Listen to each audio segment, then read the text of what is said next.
Hello, welcome back to my YouTube channel. ಎಲ್ಲರೂ ಹೇಗಿದ್ದೀರಾ? ಎಲ್ಲರೂ ಆರಾಮಾಗಿದ್ದೀರಾ ಅಂತೇಳಿ ಅನ್ಕೊತಾ ಇದ್ದೀನಿ. ಬನ್ನಿ ಇವತ್ತಿನ ಬ್ಲಾಗ್ ಸ್ಟಾರ್ಟ್ ಮಾಡೋಣ. ತೋಟಕ್ಕೆ ಹೋಗ್ತಾ ಇದ್ದೀನಿ. ಸೊ ನೀರು ಬೇಕಂತೆ ಕೊಟ್ಬಿಟ್ಟು ಬರೋಣ. ನನಗೆ ಎಳ್ನೀರು ಕುಡಿಬೇಕಂತೇಳಿ ಅನಿಸ್ತಾ ಇದೆ. ಬಟ್ ಇವಾಗ ಮರ ಹತ್ಬಿಟ್ಟು ಅದನ್ನು ಕಿತ್ಕೊಡೋರು ಯಾರೂ ಇಲ್ಲ, ಏನು ಮಾಡ್ಲಿಕ್ಕಾಗಲ್ಲ. ಸೊ ನೋಡೋಣ, ಯಾರ್ಯಾರು ಸಿಕ್ಕರು ಅಂತ ಹೇಳಿದ್ರೆ ಎಳ್ನೀರು ಕುಡಿತೀನಿ, ಇಲ್ಲಾಂದರೆ ಏನು ಮಾಡೋಕ್ಕಾಗಲ್ಲ, ರಿಟರ್ನ್ ಮನೆಗೆ ಹೋಗೋದಷ್ಟೇ. ಇವತ್ತಿನ ಬ್ರೇಕ್ಫಾಸ್ಟ್ ಪಲಾವ್ ನೋಡಿ, ಇಲ್ಲಿ ಹಪ್ಪಳ ಕರ್ದಿಟ್ಟಿದ್ದಾರೆ, ಬಟ್ ತಿನ್ನಲ್ಲ. ಜಾಮೂನ್ ಕೂಡ ಇದೆ, ಅದು ಕೂಡ ತಿಂತಾ ಇಲ್ಲ. ಇದೊಂದು ಮಾತ್ರ ತಿನ್ಕೊಳ್ಳೋಣ, ಪ್ರೋಟೀನ್ ಕೂಡ ಏನೂ ಇಲ್ಲ ಇವತ್ತು, ಬಟ್ ರೈಸ್ ಅಷ್ಟೇ ಇರೋದು.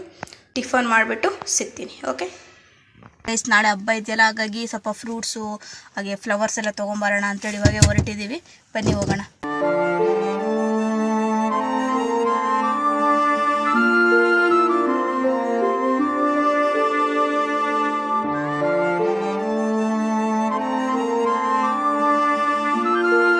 ಗೈಸ್, ಇವಾಗ ಅಷ್ಟೇ ಶಾಪಿಂಗ್ ಎಲ್ಲ ಮುಗಿಸ್ಕೊಂಡು ಇವಾಗ ಮನೆಗೆ ಹೊರಟಿದ್ದೀವಿ.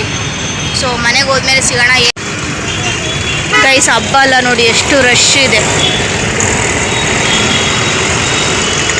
ಗೈಸ್ ನೋಡಿ, ಫ್ರೂಟ್ಸ್ ಎಲ್ಲ ತೊಗೊಂಬಂದಿದ್ವಿ. ಕಿತ್ಲೆ ಹಣ್ಣು, ದಾಳಿಂಬ್ರೆ ಹಣ್ಣು. ಈ ಹಣ್ಣು ಯಾರಿಗೆಲ್ಲ ಗೊತ್ತು ಕಮೆಂಟ್ ಮಾಡಿ. ಈ ಹಣ್ಣು ಹೆಸರೇನಮ್ಮ? ಚಿಕ್ಕಿ ಹಣ್ಣು. ಹೌದು, ಚಿಕ್ಕಿ ಹಣ್ಣು. ಇದೊಂಥರ ತುಂಬ ಇಷ್ಟ ಗೈಸ್. ನಿಮ್ಗೆ ಯಾರಿಗಾದ್ರೂ ಇಷ್ಟನ? ತಿಂದಿದ್ದೀರಾ ನೀವು? ಸ್ವಲ್ಪ ಕಾಸ್ಟ್ಲಿ ಇದೆ, ಇದು ಸ್ವಲ್ಪ ಎಕ್ಸ್ಪೆನ್ಸಿವ್ ಇದೆ. ಬಟ್ ಸೇಮ್ ನಾವು ಎಳ್ನೀರಿನ ಕಾಯಿ ತಿಂತೀವಲ್ಲ, ಅದೇ ಥರ ಇರುತ್ತೆ. ಯಾರಾದರೂ ಬೇಕು ಅಂದರೆ ನೀವು ಟ್ರೈ ಮಾಡಿ. ನೆಕ್ಸ್ಟ್ ಇಲ್ಲಿ ನೋಡಿ, ಕರ್ಬೂಜ ಹಾಗೆ ದಾಳಿಂಬೆ ಹಣ್ಣು, ಇದೆಲ್ಲ ನಾಳೆ ಶಿವರಾತ್ರಿ ಹಬ್ಬಕ್ಕೆ ತೊಗೊಂಬಂದಿರೋಂಥ ಫ್ರೂಟ್ಸ್ಗಳು. ಗೈಸ್, ಇವತ್ತಿನ ಡೇ ಆಲ್ಮೋಸ್ಟ್ ಕಂಪ್ಲೀಟ್ ಆಗ್ತಾ ಬರ್ತಾ ಇದೆ. ಸೊ ನಾಳೆ ಬಂದುಬಿಟ್ಟು ಶಿವರಾತ್ರಿ ಹಬ್ಬ ಇದೆ. ಸೊ ಕೆಲವೊಂದು ಟಿಪ್ಸ್ಗಳನ್ನ ನಿಮ್ಮೊಟ್ಟಿಗೆ ಶೇರ್ ಮಾಡೋಣ ಅಂತೇಳಿ ಅಂದ್ಕೊಂಡಿದ್ದೀನಿ. ಯಾರ ಜೀವನದಲ್ಲಿ ಏನೋ ಒಂದು ಸರಿ ಆಗ್ತಾ ಇಲ್ಲ, ಅಥವಾ ನೀವು ಎಷ್ಟೇ ದುಡಿದ್ರು ಕೂಡ ನಿಮ್ಮ ಹತ್ರ ದುಡ್ಡು ಬರ್ತಾ ಇಲ್ಲ, ತುಂಬ ನನ್ನ ಹತ್ರ ನೆಗೆಟಿವಿಟಿ ಇದೆ ಅಂತ ಹೇಳಿ ಅನ್ಕೊತಾ ಇರ್ತೀರಾ. ಏನೋ one of the best time, ಒಂದು ಮ್ಯಾನಿಫೆಸ್ಟ್ ಮಾಡೋದಕ್ಕೆ one of the best time ನೀವೇನಾದ್ರು ನೋಡ್ತಾ ಇದ್ದೀರಾ ಅಂತ ಹೇಳಿದ್ರೆ ಅದಕ್ಕೆ ಶಿವರಾತ್ರಿಕಿನ ಬೇರೆದು ಯಾವುದೂ ಇಲ್ಲ ಅಂತೇಳಿ ನಾನು ಹೇಳ್ತೀನಿ. This is very best time to do manifestation ಅಂತಾನೆ ಹೇಳ್ತೀನಿ. ನಿಮ್ಗೆ ಏನಾದರೂ ಮಾಡಬೇಕು ಅನ್ಸಿದ್ರೆ ಖಂಡಿತವಾಗ್ಲೂ ಇವತ್ತು ನಾನು ಹೇಳ್ತಾ ಇರುವಂಥ ಕೆಲವೊಂದು ಟಿಪ್ಸ್ಗಳನ್ನ ನೀವು ಫಾಲೋ ಅಪ್ ಮಾಡಿ. ಅಂದ್ರೆ ಶಿವರಾತ್ರಿ ಯಾವ ರೀತಿ ಆಚರಣೆ ಮಾಡಬೇಕು. ಸೊ ಬೇಕಾದ್ರೆ ನಾನು ಹೇಳೋದನ್ನ ಪ್ರತಿಯೊಂದನ್ನ ನೀವು ಇವತ್ತು ಫಾಲೋ ಮಾಡಿ, ಅದನ್ನ ನಾಳೆ ಫಾಲೋ ಅಪ್ ಮಾಡಿ. ಸೊ ಮಾರ್ನಿಂಗ್ ಇಂದ ಈವ್ನಿಂಗ್ ವರೆಗೂ ಏನೆಲ್ಲ ಮಾಡಬೇಕು, ಒಂದೊಳ್ಳೆ ಪಾಸಿಟಿವಿಟಿನ ಅಟ್ರಾಕ್ಟ್ ಮಾಡ್ಕೊಳ್ಳೋದು ಅಷ್ಟು ಸುಲಭ ಅಲ್ಲ ಗೈಸ್. ನಮ್ಮ ಒಂದು ಎಫರ್ಟ್ ಇರಬೇಕು, ಅದು ಯಾವ ರೀತಿ ಒಳ್ಳೆ ರೀತಿಯಲ್ಲಿ ಇರಬೇಕು. ಸೊ ನಾವು ಯಾವುದೇ ರೀತಿ ತಪ್ಪು ಮಾಡಬಾರ್ದು. ಅಂದ್ರೆ ನಾನು ಹೇಳೋದನ್ನ ಕರೆಕ್ಟ್ ನೀವು ನಾಳೆ ಫಾಲೋ ಅಪ್ ಮಾಡಿದ್ರೆ ಖಂಡಿತವಾಗ್ಲೂ ನೀವು ಅನ್ಕೊಳೋದು ಖಂಡಿತವಾಗ್ಲೂ ಆಗುತ್ತೆ. ಸೊ ಏನೆಲ್ಲ ಮಾಡಬೇಕು, ಏನೆಲ್ಲ ಅವಾಯ್ಡ್ ಮಾಡಬೇಕು, ಸೊ ಮಾರ್ನಿಂಗ್ ಇಂದ ಈವ್ನಿಂಗ್ ಏನ್ ಮಾಡಬೇಕು, ಈವ್ನಿಂಗ್ ಟೈಮಲ್ಲಿ ಏನ್ ಮಾಡಬೇಕು, ಹಾಗೆ ನೈಟ್ ಏನ್ ಮಾಡಬೇಕು, ಇದನ್ನ ನಾನೊಂದು ಟಿಪ್ಸ್ ನಿಮ್ಗೆ ಹೇಳೋಣ ಅಂತೇಳಿ ಅನ್ಕೊಂಡಿದ್ದೀನಿ. ಸೊ ಫಸ್ಟ್ ಬಂದ್ಬಿಟ್ಟು ನಾಳೆ ಮಾರ್ನಿಂಗ್ ಏನ್ ಮಾಡಿ 5:30ಗೆ ಎದ್ದೋಳಿ. ಎದ್ದ ಮೇಲೆ ನೀವು ಮನೆಯನ್ನೆಲ್ಲ ಕ್ಲೀನ್ ಮಾಡ್ಕೊಳ್ಳಿ ಫಸ್ಟ್. ನಂತರ ಫ್ರೆಶ್ ಅಪ್ ಆಗಿ, ಅಂದ್ರೆ ತಲೆ ಸ್ನಾನ ಕೂಡ ಮಾಡಬೇಕು. ಸೊ ಫುಲ್ ಫ್ರೆಶ್ ಅಪ್ ಆಗ್ಬಿಟ್ಟು ನಾಳೆ ನಿಮ್ಮ ಮನೆ ದೇವ್ರನ್ನ ಪೂಜೆ ಮಾಡಿ. ನಾಳೆ ಮನೆ ದೇವ್ರು ಕೂಡ ಪೂಜೆ ಮಾಡ್ಬೋದು. ಹಾಗೆ ಶಿವರಾತ್ರಿ ಆಗಿರೋದಕ್ಕಿಂತ ಶಿವನ ಧ್ಯಾನ ಮಾಡಿ. ಓಕೆನಾ? ಪೂಜೆ ಮಾಡ್ಕೊಳ್ಳಿ ಫಸ್ಟ್. ನೆಕ್ಸ್ಟ್ ನೀವು ಬಂದ್ಬಿಟ್ಟು ನಾಳೆ ದೇವಸ್ಥಾನಕ್ಕೆ ಹೋಗ್ಬಿಟ್ಟು ಬನ್ನಿ, ಶಿವನ ದೇವಸ್ಥಾನಕ್ಕೆ ಹೋಗ್ಬಿಟ್ಟು ಬನ್ನಿ. ಸೊ ಆದಷ್ಟು ಬೇಗ ಹೋಗಿ, ಏನಕ್ಕಂದ್ರೆ ತುಂಬಾ ರಶ್ ಇರುತ್ತೆ. ಸೊ ನೀವು ಸ್ವಲ್ಪ ಆದಷ್ಟು ಒಂದು 7-7:30 ಹೋದ್ರೆ ಬೇಗ ನೋಡ್ಬೋದು ಅಂತೇಳಿ ಹೋಗ್ಬಿಟ್ಟು ಬನ್ನಿ. ಅಲ್ಲಿ ಹೋಗ್ತಾ ನೀವೇನ್ ತಗೊಂಡು ಹೋಗ್ಬೇಕು ಅಂತ ಹೇಳಿದ್ರೆ ಬಿಲ್ಪತ್ರೆ ಹಾಗೆ ವೈಟ್ ಫ್ಲವರ್ಸ್ ತಗೊಂಡು ಹೋಗ್ಬೇಕು. ಇವೆರಡನ್ನು ಏನೇ ತಗೊಂಡೋಗ್ಲಿ, ಇವೆರಡನ್ನು ಮಾತ್ರ ಮಿಸ್ ಮಾಡಬೇಡಿ. ಖಂಡಿತವಾಗ್ಲೂ ಇವೆರಡು ಜೊತೆ ನೆಕ್ಸ್ಟ್ ನಿಮ್ಗೆ ಏನಾದ್ರು ತೆಂಗಿನಕಾಯಿ, ಊದಿನ ಕಡ್ಡಿ ಇವೆಲ್ಲ ಬೇಕು ಅಂತ ಹೇಳಿದ್ರೆ ಖಂಡಿತವಾಗ್ಲೂ ತಗೊಂಡು ಹೋಗ್ಬೋದು. ಆದ್ರೆ ಬಿಲ್ಪತ್ರೆ ಹಾಗೆ ವೈಟ್ ಫ್ಲವರ್ಸ್ ನ ನೀವು ಮಿಸ್ ಮಾಡಬೇಡಿ, ತಗೊಂಡೋಗಿ. ದೇವಸ್ಥಾನಕ್ಕೆ ಹೋದ್ಮೇಲೆ ಬಿಲ್ಪತ್ರೆ ಏನ್ ತಗೊಂಡೋಗಿರ್ತೀರಲ್ವಾ, ಅದನ್ನ ನೀವು ಈ ರೀತಿ ಕೈಯಲ್ಲಿ ಇಟ್ಕೊಳ್ಳಿ. ಈ ರೀತಿ ಕೈಯಲ್ಲಿ ಇಟ್ಕೊಂಡು ನಿಮ್ಗೆ ಏನ್ ಬೇಕು, ಮ್ಯಾನಿಫೆಸ್ಟೇಷನ್ ಏನ್ ಬೇಕು ನಾಳೆ, ಅದು ನಿಮ್ಗೆ ಕೋರಿಕೆಗಳು ಏನಿದೆ ಅದಿಷ್ಟು ಈ ರೀತಿ ಕೈಯಲ್ಲಿ ನಿಮ್ಮ ಬಿಲ್ಪತ್ರೆಗಳನ್ನ ಇಟ್ಕೊಂಡು ಈ ರೀತಿ ಕೇಳ್ಕೊಳ್ಳಿ. ಒಂದ್ 2 ನಿಮಿಷ 5 ನಿಮಿಷ ನಿಮ್ಗೆ ಎಷ್ಟೊತ್ತಾಗುತ್ತೋ ಅಷ್ಟನ್ನ ಕೇಳ್ಕೊಳ್ಳಿ. ಒಂದ್ ಹೇಳ್ತೀನಿ ಏನಂದ್ರೆ, ಒಂದು ಟೈಮ್ ನಾವು ದೇವ್ರ ಹತ್ರ ಏನಾದ್ರು ಕೇಳಕ್ ಹೋಗ್ತಾ ಇದೀವಿ ಅಂದ್ರೆ ಒಂದಿರ್ಬೇಕು, ಅದು ಇರಬಾರ್ದು. ಒಂದು ಮಾತ್ರ ಕರೆಕ್ಟ್ ನಿಮ್ ತಲೆಯಲ್ಲಿ ಒಂದು ಏನ್ ಬೇಕಲ್ವಾ ಅದನ್ನ ತುಂಬಾ ಆಲೋಚನೆ ಮಾಡಿ ಅದನ್ನ ಮಾತ್ರ ಕೇಳ್ಕೊಡಿ.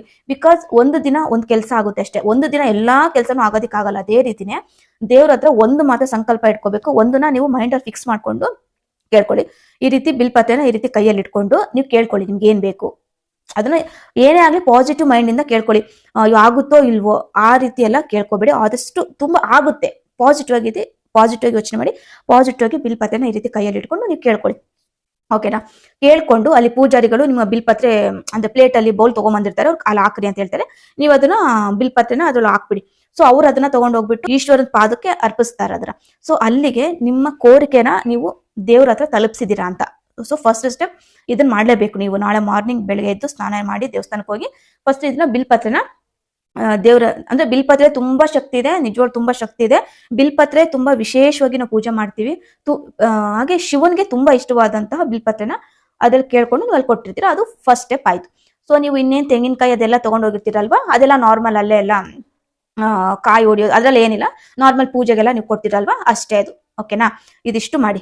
ಸೊ ನೆಕ್ಸ್ಟ್ ನೀವು ದೇವಸ್ಥಾನಕ್ಕೆ ಹೋಗ್ಬಿಟ್ಟು ಡೈರೆಕ್ಟ್ ನೀವು ಮನೆಗೆ ಬರ್ಬೇಕು. ನಾನು ಅಂಗಡಿಗೆ ಹೋದೆ, ಮತ್ತೊಬ್ಬರು ಮನೆಗೆ ಹೋದೆ, ಈ ರೀತಿ ಎಲ್ಲ ಮಾಡೋ ಹಾಗಿಲ್ಲ. ಸೊ ನೀವು ಮೈಂಡ್ ಅಲ್ಲಿ ಫುಲ್ ನೀವು ಶಿವರಾತ್ರಿ ಅಂದ್ರೆ ನೀವು ಧ್ಯಾನ, ಜಪ ತಪದಲ್ಲೇ ಮುಳುಗಿರ್ತೀರಾ. ಸೊ ಹಾಗಾಗಿ ನೀವು ಯಾರ ಮನೆಗೂ ಹೋಗ್ಲಾರ್ದ ಡೈರೆಕ್ಟ್ ನಿಮ್ ಮನೆಗೆ ಬನ್ನಿ. ನಿಮ್ ಮನೆಗ್ ಬರ್ಬೇಕು. ದೇವಸ್ಥಾನದಲ್ಲಿ ಏನಾದ್ರು ಪ್ರಸಾದ ಕೊಟ್ರು ಅಂತ ಹೇಳಿದ್ರೆ ಅವರು ಖಂಡಿತವಾಗ್ಲೂ ಫಲಹಾರನೇ ಹಂಚಿರ್ತಾರೆ. ಅಂದ್ರೆ ಫ್ರೂಟ್ಸ್ ಇಂದ ಮಾಡಿರ್ತಾರಲ್ಲ ಅದನ್ನೇ ಹಂಚಿರ್ತಾರೆ. ಬಿಕಾಸ್ ಕೆಲವೊಬ್ರು ಉಪವಾಸ ಇರ್ತಾರೆ ಅಂತ ಹೇಳ್ಬಿಟ್ಟು ಫ್ರೂಟ್ಸ್ ಇಂದ ಕೊಟ್ಟಿರ್ತಾರೆ, ಅದನ್ನ ನೀವು ತಿನ್ಬೋದು.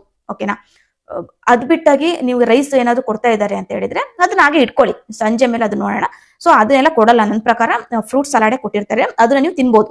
ಓಕೆನಾ, ನಾವು ದೇವ್ರಿಗೋಸ್ಕರನೇ ಏನೋ ಒಂದು ಕೋರಿಕೆ ಇಟ್ಟು ನಾವು ಉಪವಾಸ ಮಾಡ್ತಾ ಇದೀವಿ, ಅಲ್ಲಿಂದಾನೇ ನಮ್ಗೆ ಏನೋ ಒಂದು ಸಿಕ್ತು ಪ್ರಸಾದ ಅಂತ ಹೇಳಿದ್ರೆ ಖಂಡಿತವಾಗೂ ನೀವು ಕಣ್ಣು ಮುಚ್ಕೊಂಡು ತಿನ್ಬೋದು. ಓಕೆನಾ, ತಿನ್ಬಿಟ್ಟು ನೀವು ಮನೆಗ್ ಬನ್ನಿ. ನೆಕ್ಸ್ಟ್ ಫುಲ್ ಡೇ ಏನು ತಿನ್ನೋದು ಬೇಡ, ನೀವು ಉಪವಾಸನೇ ಇರ್ಬೇಕು. ಇನ್ ಕೇಸ್ ನಿಮ್ಗೆ ಏನಾದ್ರು ಬೇಕು ಅಂದ್ರೆ ನೀರ್ ಕುಡಿಬಹುದು ಅಷ್ಟೇ. ಕೆಲವೊಬ್ರು ಫ್ರೂಟ್ಸ್ ತಿಂತಾರೆ, ಹಾಲು ಕುಡಿತಾರೆ. ಸೊ ನನ್ಗೆ ಏನ್ ಅನ್ಸುತ್ತೆ ಅಂತ ಹೇಳಿದ್ರೆ, ನಾವು ನಿಜವಾಗ್ಲೂ ನಾವು ಭಕ್ತಿ ಪೂರ್ವಕ ನಾವು ಏನಾದ್ರೂ ಒಂದು ದೇವ್ರಿಗೋಸ್ಕರ ಉಪವಾಸ ಇದ್ದೀವಿ ಅಂತ ಹೇಳಿದ್ರೆ ಖಂಡಿತವಾಗ್ಲೂ ನಮ್ಗೆ ಹಶು ಆಗಲ್ಲ. ಓಕೆನಾ, ನೀವು ಅದನ್ನ ಮೈಂಡ್ ಫಿಕ್ಸ್ ಮಾಡ್ಕೊಳ್ಳಿ. ನಿಮ್ಗೆ ಹಶು ಆಗ್ತಾ ಇದೆ ಆಗಲ್ಲ ಗೈಸ್, ನೀವೊಂದು ದೇವ್ರು ನೀವೊಂದು ಭಕ್ತಿಯಿಂದಾನೇ ಇದ್ದು ನೋಡಿ, ನೀವೊಂದು ಭಕ್ತಿಯಿಂದಾನೇ ಇದ್ದು ನೋಡಿ, ಖಂಡಿತವಾಗ್ಲೂ ಹಶು ಆಗಲ್ಲ. ಓಕೆನಾ, ಉಪವಾಸನೇ ಇರ್ರಿ, ಏನು ಊಟ ಮಾಡಬೇಡ್ರಿ. ಇದಿಷ್ಟು ನಿಮ್ದು ಮಾರ್ನಿಂಗ್ ಇಂದ ಈವ್ನಿಂಗ್ ಟೈಮ್ ಆಯ್ತು.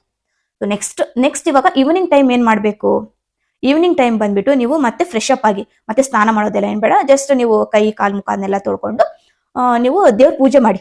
ಒಂದು ಈಶ್ವರಂದು ಲಿಂಗ ಇರುತ್ತಲ್ಲ ಅದು ಪೂಜೆ ಮಾಡಿ. ಈಶ್ವರದ ವಿಗ್ರಹಕ್ಕೆ ಪೂಜೆ ಮಾಡಬಾರ್ದು, ಈಶ್ವರದ ಲಿಂಗಕ್ಕೆ ಮಾತ್ರ ಪೂಜೆ ಮಾಡ್ಬೇಕು. ಒಂದು ಬರುತ್ತಲ್ಲ, ಎಲ್ಲ ಕಡೆ ಸಿಗುತ್ತೆ, ಅದ್ ಮನೇಲೂ ಇಟ್ಕೊಂಡಿರ್ತಾರೆ. ಇನ್ ಕೇಸ್ ಇಟ್ಕೊಂಡಿಲ್ಲ ಅಂದ್ರೆ ಇನ್ನೂ ಒಂದು ಎಲ್ಲ ಕಡೆ ಸಿಗುತ್ತೆ, ಅದನ್ನ ನೀವು ಪರ್ಚೇಸ್ ಮಾಡಿ.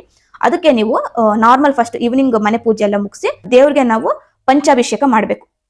ಓಕೆನಾ, ಸೊ ಏನೇ ಇರ್ಲಿ ಸ್ವಲ್ಪ ಕಾಮ್ ಆಗಿರೋದ್ ಕಲೀರಿ ಮನೆ ಒಳಗೆ. ಅದ್ ಕೊಡು, ಪೂಜೆ ಮಾಡ್ಬೇಕ್ರೆ ಅದ್ ತಗೊಂಬ ಇದ್ ತಗೊಂಬ ಇವೆಲ್ಲ ಮಾಡ್ಬೇಡಿ. ಮುಂಚಿತವಾಗಿನೇ ಎಲ್ಲದನ್ನು ನೀಟಾಗಿ ಜೋಡಿಸ್ಕೊಳ್ಳಿ. ಅರ್ಧ ಗಂಟೆ 1 ಗಂಟೆ ಆಗ್ಲಿ ನೀಟಾಗಿ ಎಲ್ಲ ಜೋಡಿಸ್ಕೊಳ್ಳಿ. ನೆಕ್ಸ್ಟ್ ನೀವು ಕಾಮ ಕುತ್ಕೊಂಡು ಪೂಜೆ ಮಾಡಿ. ಓಕೆನಾ, ಪಂಚಾಭಿಷೇಕ ಮಾಡಿ. ಪಂಚಾಭಿಷೇಕ ಅಂದ್ರೆ ಯಾವ್ದ್ಯಾವ್ದು, ಫಸ್ಟ್ ಹಾಲು, ಮೊಸರು, ಜೇನುತುಪ್ಪ, ಹಾಗೆ ಫ್ರೆಶ್ ಆಗಿ ಮಾಡಿರುವಂತಹ ತುಪ್ಪ. ಮನೆಯವರೆಲ್ಲ ಯಾರು ತಿಂದಿರಬಾರ್ದು, ಅದು ದೇವ್ರಿಗಂತ ಸಪರೇಟ್ ಆಗಿ ಮಾಡಿಟ್ಕೊಳ್ಳಿ. ಇಲ್ಲಾಂದ್ರೆ ಅಂಗಡಿಯಲ್ಲಿ ಸಿಕ್ಕರೆ ಅಂಗಡಿಯಲ್ಲಿ ಕೂಡ ತಗೊಳ್ಳಿ. ಓಕೆನಾ, ತುಪ್ಪ. ನೆಕ್ಸ್ಟ್ 5ನೇದು ಬಂದ್ಬಿಟ್ಟು ಸಕ್ಕರೆ ಅಥವಾ ಬೆಲ್ಲ, ಇವೆರಡರಲ್ಲಿ ಒಂದು. ಇದಿಷ್ಟು ನಾವು ಪಂಚಾಭಿಷೇಕಕ್ಕೆ ಯೂಸ್ ಮಾಡುವಂತಹ ಪದಾರ್ಥಗಳು. ಕೆಲವೊಬ್ರು ಫ್ರೂಟ್ಸ್ ಹಾಕ್ತಾರೆ, ಅದರಲ್ಲಿ ಬನಾನಾ ಮಾತ್ರ ಹಾಕ್ಬೋದು, ತುಂಬಾ ಶ್ರೇಷ್ಠವಾಗಿರುತ್ತೆ ಬನಾನಾ. ಅದ್ರಲ್ಲಿ ಯಾವ್ದೇ ರೀತಿ ಸೇಬು ಹಣ್ಣು, ದಾಳಿಂಬೆ ಹಣ್ಣು ಮತ್ತು ಎಲ್ಲ ಹಾಕ್ತಾರೆ, ಬಟ್ ಅದು ಅವ್ರವ್ರ ಇಷ್ಟ. ಬಟ್ ಬಾಳೆಹಣ್ಣು ತುಂಬಾ ಶ್ರೇಷ್ಠವಾಗಿರುತ್ತೆ, ಅದನ್ನಿಡಿ. ಹಾಕಿದ್ರೆ ಅದೊಂದು ಹಾಕಿ, ಇಲ್ಲ ಫ್ರೂಟ್ಸ್ ಬೇಡ, ನಾನು ಹೇಳಿದ್ನಲ್ಲ 5 ಐಟಮ್ಸ್, ಇದಿಷ್ಟನ್ನು ಹಾಕಿ. ಓಕೆನಾ, ಯಾವ್ದ್ಯಾವ್ದು ಅಂದ್ರೆ ಹಾಲು, ಮೊಸರು, ಜೇನುತುಪ್ಪ ಮತ್ತೆ ತುಪ್ಪ, ಹಾಗೆ ಸಕ್ಕರೆ ಅಥವಾ ಬೆಲ್ಲ, ಇಷ್ಟನ್ನು ಹಾಕಿ ನೀವು ಪೂಜೆ ಮಾಡಿ. ನೆಕ್ಸ್ಟ್ ಅದನ್ನ ಅಭಿಷೇಕ ಮಾಡಿರ್ತೀರಲ್ಲ, ಅಭಿಷೇಕ ಮಾಡಿರೋದನ್ನ ಒಂದು ಬಟ್ಲಲ್ಲಿ ಹಾಕೊಂಡು ಮನೆಗಿರೋ ಪ್ರತಿಯೊಬ್ಬರು ಅದನ್ನ ಪ್ರಸಾದ ರೂಪದಲ್ಲಿ ನೀವು ತಿನ್ಕೊಳ್ಳಿ. ಓಕೆನಾ, ಅದನ್ನ ಉಳಿದ್ರೆ ನಾವು ಗಿಡಕ್ಕೆ ಹಾಕ್ತೀನಿ ಅದೆಲ್ಲ ಮಾಡಬೇಡಿ, ನೀವೇ ತಿನ್ನಿ. ಅದೆಷ್ಟಿರುತ್ತೆ ಒಂದಿಷ್ಟು ಬಟ್ಲಲ್ಲಿ ಬರುತ್ತೆ. ಪ್ರತಿಯೊಬ್ಬರು ಒಂದು 5-6 ಜನ ಇದ್ದೀರಾ ಅಂದ್ರೆ ಒಂದು ಹಂಚ್ಕೊಂಡು ಅಲ್ಲ ಖಾಲಿ ಮಾಡ್ಬಿಡಿ ಅದನ್ನ. ಓಕೆನಾ, ಅದನ್ನ ಪ್ರಸಾದವಾಗಿ ತಿನ್ಕೊಳ್ಳಿ. ನೆಕ್ಸ್ಟ್ ನೀವು ಮಂತ್ರಗಳು ಹೇಳ್ಬೇಕು. ಒಂದು ಓಂ ನಮಃ ಶಿವಾಯ ಮಂತ್ರ, ಎಲ್ರಿಗೂ ಗೊತ್ತಿರುವಂತದ್ದು ನಾರ್ಮಲ್ ಮಂತ್ರ ಅದು. ಸೊ ಅದನ್ನ ನಿಮ್ಗೆ ಎಷ್ಟಾಗುತ್ತೋ ಫುಲ್ ಡೇ ನಿಮ್ಗೆ ಎಷ್ಟಾಗುತ್ತೋ ಅಷ್ಟು ಚಾಟ್ ಮಾಡಿ. ಫುಲ್ ಡೇ ಎಷ್ಟಾಗುತ್ತೋ ಅಷ್ಟು ನೀವು ಹೇಳ್ಕೊಳ್ಳಿ. ಓಕೆನಾ, ಅದೊಂದು. ಇನ್ನೊಂದು ಬಂದ್ಬಿಟ್ಟು ಮಹಾಮೃತ್ಯುಂಜಯ ಹೋಮ. ಓಕೆನಾ, ಅದು ಗೊತ್ತಿಲ್ಲ ಅಂದ್ರೆ ನೀವು ಗೂಗಲ್ ಅಲ್ಲಿ ಚೆಕ್ ಮಾಡ್ಕೊಳ್ಳಿ, ಅದು ಸಿಗುತ್ತೆ. ಏನಿಲ್ಲ, ತುಂಬಾನೇ ಈಸಿ. ಓಂ ತ್ರ್ಯಂಬಕಂ ಯಜಾಮಹೇ ಸುಗಂಧಿಂ ಪುಷ್ಟಿವರ್ಧನಂ ಉರ್ವಾರುಕಮಿವ ಬಂಧನಾತ್ ಮೃತ್ಯುಂ ಮೋಕ್ಷಂ ಅಮೃತ. ಓಕೆನಾ, ಈ ಮಂತ್ರನ ನೀವು ಎಷ್ಟಾಗುತ್ತೋ ಅಷ್ಟು ನೀವು ಹೇಳ್ಕೊಳ್ಳಿ. ಅದು ತುಂಬಾ ಪವರ್ಫುಲ್ ಮಂತ್ರ ಇದು. ಜಯ ಸಿಗ್ಬೇಕು, ನಮ್ಗೆ ಒಳ್ಳೆ ಆರೋಗ್ಯ ಬೇಕು, ನಮಗೆ ಜಯ ಬೇಕು ಅಂತ ಹೇಳಿದ್ರೆ ಈ ಮಂತ್ರನ ನೀವು ಪ್ರತಿದಿನ ನೀವು ಹೇಳ್ಕೊಟ್ರು ಕೂಡ ಒಳ್ಳೇದು. 108 ಸತಿ ಅಥವಾ ನಿಮ್ ಕೈಲಿ ಆಗಿಲ್ಲ ಅಂತ ಎಷ್ಟಾಗುತ್ತೋ ಅಷ್ಟೇ ಸತಿ, ನಿಮ್ಗೆ ಅಷ್ಟೇ ಅಂತಾರ. ಎಷ್ಟು ನಾವು ರೀಚ್ ಮಾಡ್ತೀವಲ್ವಾ ಮಂತ್ರನ, ಅಷ್ಟು ನಮಗೆ ಪವರ್ಫುಲ್ ಆಗಿರುವಂತಹ ಮಂತ್ರಗಳು. ಓಂ ನಮಃ ಶಿವಾಯ ಮಾತ್ರ ನಿಮ್ಗೆ ಎಲ್ರಿಗೂ ಗೊತ್ತು. ಅದ್ ಬಿಟ್ರೆ ಇವೆರಡು ಮಂತ್ರದಲ್ಲಿ ಇವೆರಡು ಮಾತ್ರ ನಿಮ್ಗೆ ಎಷ್ಟಾಗುತ್ತೋ ಅಷ್ಟು ಹೇಳ್ಕೊಳ್ಳಿ. ನೀವು ಫುಲ್ ಡೇ ನಿಮ್ಮದೇ ಇವತ್ತು. ಫುಲ್ ಡೇ ನೀವು ಈಶ್ವರಿಗೋಸ್ಕರ ಅಂತಾನೆ ಇಟ್ಬಿಟ್ಟಿರ್ತೀರಾ. ನಿಮ್ ಕೈಲಿ ಎಷ್ಟಾಗುತ್ತೋ ಅಷ್ಟು ಹೇಳಿರಿ. ನೀವು ಎಷ್ಟು ರೀಚ್ ಮಾಡ್ತೀರಲ್ವೋ ಅಷ್ಟು ನಿಮ್ಗೆ ಒಳ್ಳೇದಾಗುತ್ತೆ. ಓಕೆನಾ, ಇದಿಷ್ಟು ಮಾಡಿ. ಆಮೇಲೆ ಇನ್ ಕೇಸ್ ನಿಮ್ಗೆ ಫುಲ್ ಡೇ ಉಪವಾಸ ಇರ್ತೀರಲ್ವಾ, ಇನ್ ಕೇಸ್ ನಿಮ್ ಕೈಲಿ ಆಗ್ತಾ ಇಲ್ಲ, ನಾನು ತುಂಬಾ ಸುಸ್ತಾಗ್ತಾ ಇದೆ ಅಂತ ಹೇಳಿದ್ರೆ ನೀವು ಊಟ ಮಾಡಿ. ಸೂರ್ಯ ಅಸ್ತ ಆದ್ಮೇಲೆ ನೀವು ಊಟ ಮಾಡಿ. ಇಲ್ಲ ನಾನು ಫುಲ್ ಡೇ ಇದ್ದು ನೈಟ್ ಕೂಡ ಇರ್ತೀನಿ ಅಂತ ಹೇಳಿದ್ರೆ ನೈಟ್ ಕೂಡ ಉಪವಾಸ ಮಾಡ್ರಿ.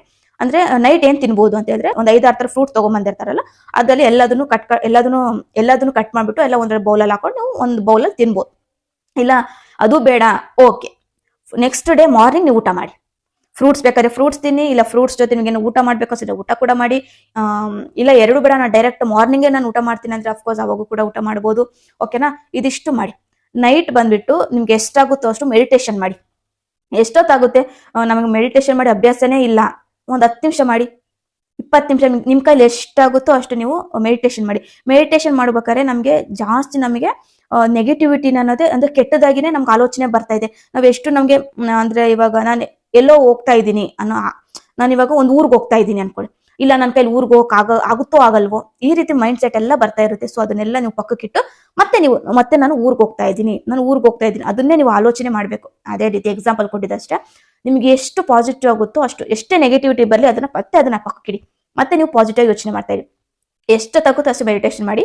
ಮೆಡಿಟೇಷನ್ ಆದ್ಮೇಲೆ ನಿಮಗೆ ಫುಲ್ ಡೇ ಜಾಗರಣೆ ಮಾಡೋದಕ್ಕಾಗಲ್ಲ, ಏನು ಆಗಲ್ಲ, ಸಾಕಾಯ್ತು ಅಂದ್ರೆ ರೆಸ್ಟ್ ಮಾಡಿ. ಒಂದು ಮೆಡಿಟೇಷನ್ ಮಾಡಬೇಕು, ಹಾಗೆ ಮಂತ್ರಗಳನ್ನ ಹೇಳ್ಬೇಕು, ಇವೆರಡು ಮಿಸ್ ಮಾಡಬೇಡಿ ನೈಟ್. ಓಕೆನಾ, ಬೇಕಾದ್ರೆ ಊಟ ಕೂಡ ಮಾಡ್ಕೊಳ್ಳಿ, ಹೇಳಿದ್ನಲ್ಲ ಊಟ ಮಾಡ್ಕೊಳ್ಳಿ, ನಿಮ್ ಕೈ ಸಾಕಾಯ್ತು ಅಂತ ಹೇಳಿದ್ರೆ ಮಾಡ್ಕೊಳ್ಳಿ. ಊಟ ಎಲ್ಲ ಆದ್ಮೇಲೆ ಮೆಡಿಟೇಷನ್ ಇದೆಲ್ಲ ನೈಟ್ ಜಾಗರಣೆ ಇರುತ್ತಲ್ಲ ಆ ಟೈಮಲ್ಲಿ ನೀವು ಮಾಡಿ. ಗೈಸ್ ಇದಿಷ್ಟು ಮಾಡಿ ನೋಡಿ, ನಾಳೆ ನೆಕ್ಸ್ಟ್ ಇಯರ್ ಅಲ್ಲಿ ನಿಮ್ಗೆ ಎಷ್ಟು ಚೇಂಜಸ್ ಆಗಿರುತ್ತೆ ಅಂತ ಹೇಳಿದ್ರೆ ನೀವೇ ಹೇಳ್ತೀರಾ ನನಗೆ. ಅಷ್ಟು ಚೇಂಜಸ್ ಆಗಿರುತ್ತೆ ಖಂಡಿತವಾಗ್ಲು. ಎಷ್ಟಾಗುತ್ತೋ ಅಷ್ಟು ನಾನು ಹೇಳಿದ್ರಲ್ಲಿ ಯಾವುದು ಕೂಡ ಬಿಡಬೇಡಿ, ಅಷ್ಟನ್ನು ನೀವು ಫಾಲೋ ಅಪ್ ಮಾಡಿ. ಓಕೆನಾ, ಖಂಡಿತವಾಗ್ಲೂ ಒಳ್ಳೇದಾಗುತ್ತೆ. ಹಾಗೆ ಏನೆಲ್ಲ ಮಾಡಬಾರ್ದು, ಇದಿಷ್ಟು ಮಾಡಬೇಕು, ಏನೆಲ್ಲ ಮಾಡಬಾರ್ದು ಅದನ್ನ ಹೇಳ್ತೀನಿ. ಫಸ್ಟ್ ಬಂದ್ಬಿಟ್ಟು ಆಲ್ಕೋಹಾಲ್ ತಗೊಳ್ಳೋ ಹಾಗಿಲ್ಲ, ಸ್ಮೋಕ್ ಮಾಡೋ ಹಾಗಿಲ್ಲ, ಹಾಗೆ ನಾವು ಫುಡ್ ನ ಸ್ಮೆಲ್ ನೋಡೋ ಹಾಗಿಲ್ಲ. ಏನು ಅಡಿಗೆ ಒಬ್ರು ಪಕ್ಕದಲ್ಲಿ ಊಟ ಮಾಡ್ತಾ ಇರ್ತಾರೆ ಅನ್ಕೊಳ್ಳಿ, ನನ್ಗೆ ಇದು ಅಂದ್ರೆ ಯಾವಾಗ ನಾನು ಊಟ ಮಾಡ್ತೀನೋ, ಎಷ್ಟೊತ್ತಿ ಸಂಜೆ ಆಗುತ್ತೋ, ಈ ರೀತಿ ಯೋಚನೆ ಮಾಡಬಾರ್ದು. ಊಟ ಮಾಡ್ತಾ ಇದ್ದಾರಾ, ಸರಿ ಮಾಡಿ, ಸ್ಮೆಲ್ ಬರುತ್ತಾ ತಗೊಳ್ಳಿ. ನೀವು ಹೋಗ್ಬಿಟ್ಟು ಫುಡ್ ನ ಸ್ಮೆಲ್ ನೋಡೋದು, ಅಂತ ಹೇಳೋದು, ಈ ರೀತಿ ಎಲ್ಲ ಮಾಡ್ಲೇಬಾರ್ದು. ನೀವೆಷ್ಟೇ ಉಪವಾಸ ಮಾಡಿದ್ರೆ ಅದೆಲ್ಲ ವೇಸ್ಟ್ ಆಗುತ್ತೆ. ಅರ್ಥ ಆಯ್ತಾ? ಈ ಮೂರನ್ನು ಮಾಡಬೇಡಿ.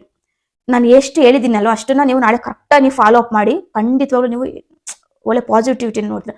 ನೆಕ್ಸ್ಟ್ ಡೇ ನೀವೇ ಬಂದು ಕಮೆಂಟ್ ಮಾಡ್ತೀರಾ, ವಾವ್ ಸೂಪರ್ ಚೆನ್ನಾಗಿತ್ತು ಈ ವರ್ಷ, ಏನೋ ಒಂಥರ ಬ್ಲೆಸ್ಸಿಂಗ್ ಸಿಕ್ತು ಈ ವರ್ಷ ಅಂತ ನೀವೇ ಬಂದು ನಮಗೆ ಕಮೆಂಟ್ ಮಾಡ್ತೀರಾ. ಓಕೆನಾ, ಇದಿಷ್ಟು ಫಾಲೋ ಮಾಡಿ, ಖಂಡಿತವಾಗ್ಲೂ ಎಲ್ರಿಗೂ ಒಳ್ಳೇದಾಗುತ್ತೆ.